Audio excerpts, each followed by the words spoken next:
I'm here with Carolyn Jacobs. She's from Anthem, and I'll let her introduce herself.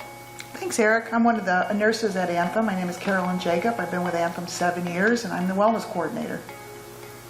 So we're here to talk today about some of the myths that surround diabetes.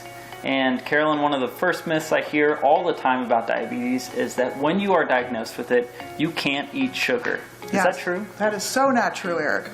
We told diabetics they could not eat anything with sugar, and that's changed. We have so many dietary options now. There's no reason why a diabetic cannot eat sugar as long as it's balanced and you're working with your nutritionist. Makes sense. And what about weight related to diabetes? Is it only people who are overweight or obese that can be affected by diabetes?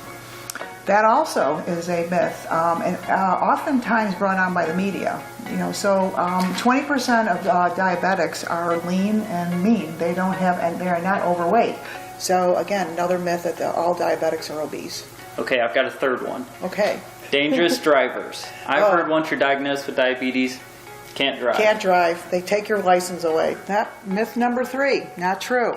Years ago, diabetics probably weren't driving because we didn't know much about it. But right now, that's the only concern is that the diabetic would become hypoglycemic, which would mean that blood sugar would drop. And as a result of that, they become disorientated and have visual issues. So that's what we just need to be aware of. Okay, myth busted. Busted. Last one. Now, is it true that once you're diagnosed with diabetes that you can't perform specific jobs?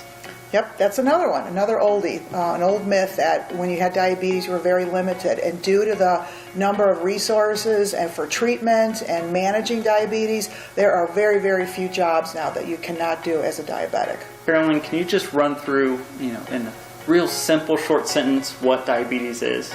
Well, diabetes is all about basically managing glucose levels. That's the sugar levels in our body. So it's always smart that if you're aging, maybe you have a family history of diabetes, you maybe are carrying a little bit of weight, maybe your cholesterol levels are high, and a good doctor will be managing this and be able to identify that you could possibly have type 2 diabetes and then start a treatment plan. Wonderful.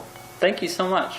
That's our first webinar for the diabetes series. We appreciate it. Thank you, Carolyn, for joining us. My pleasure. Stay tuned. We'll have more coming up.